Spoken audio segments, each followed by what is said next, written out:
Hell yes. Yeah, I'm driving right now, and I'm wanting to add to this channel. I was trying to think of some stories I could tell.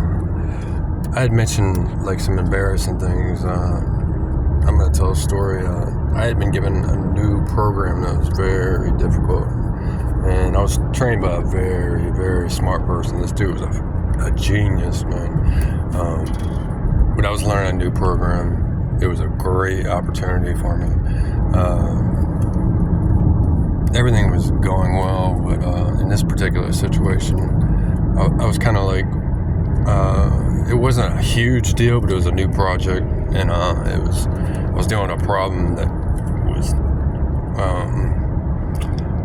new to me, and I went to go ask my boss about it, and he happened to be in a meeting, and I walked all the way to the meeting, and at this time I wouldn't say I'm terrified of it, but it would take me a while. I would get in a meeting and then find ways to calm myself down, and then it would be fine. But in this particular situation, I knocked on the door, and there was like 20 to 30 managers all in the room, and they're all just looking at me, and I was trying to explain this problem to my boss, and my voice was like locking up on me, rapid heartbeat, panic attack, and I was struggling to get words out, and it was to the point where it was obvious, like I sounded like Kermit the Frog.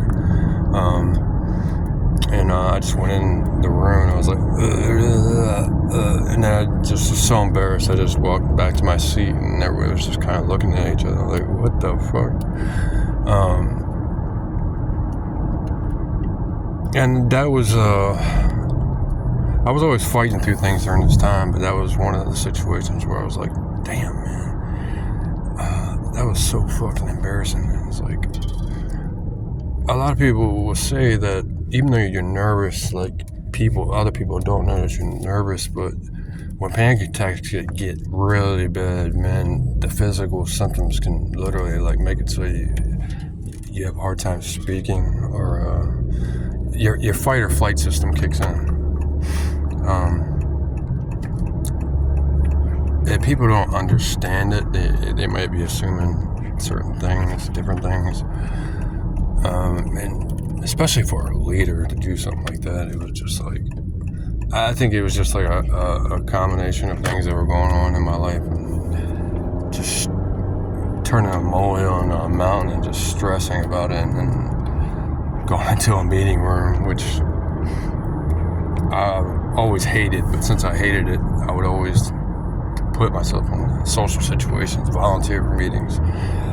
I would go to meetings, and I would have tricks because I'd be so nervous in the beginning of them. I would have samples. I would put all this work in having something like pieces of paper I could hand out with examples. This would give me time to breathe and calm down. I was actually pretty damn good at meetings, but that fear, it would be random. Sometimes I would do really well, and sometimes I would be really reserved. I don't think anybody noticed it, but sometimes I would just say things that were funny. You'd be in a meeting room with 50 people, introduce yourself, and I'd be like, oh Lord. Or we'd have projects. How's everything going today? Well, right now this project looks like a hot mess. I'd just say something.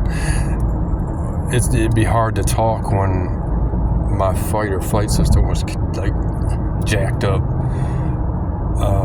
People would laugh, and yeah, meetings were a struggle for me, and anything that resembled public speaking, and it wasn't quite yet public speaking to where you're sitting in an auditorium talking to like 200 people. That would have been that's the ultimate challenge for me, but it would be I would give hundreds of tutorials and you basically just explain to people what you're doing, and man, I had done it successfully so many times, but there was one time when the big boss came by with an even bigger boss. I think it was like whatever's above director, and I started speaking, and it was obvious I was nervous. I was barely getting words out, saying things that didn't make sense, and it was stuff like this that I would deal with daily. Even simple things, it like spiraled out of control. Like I would get worried to pick up the phone and call and talk to somebody.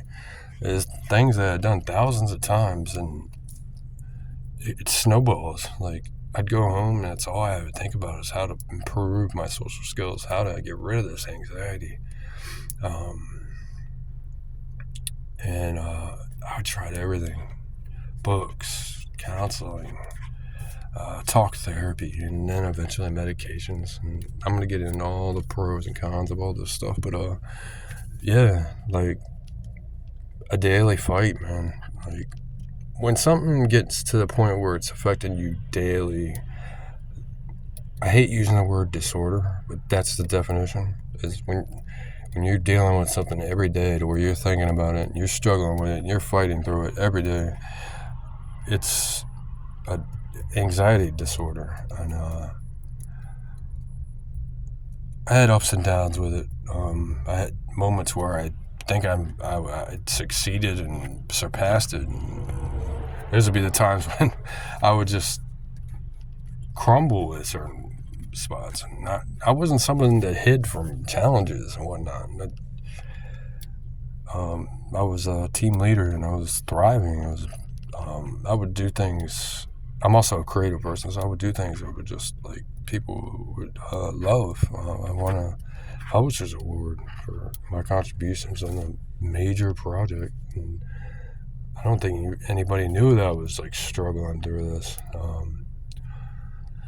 But yeah, they say most people would rather be in the casket than the person giving the eulogy, and that's my ultimate fear and challenge. Like that, I could probably handle being shot at easier than giving a speech at certain times.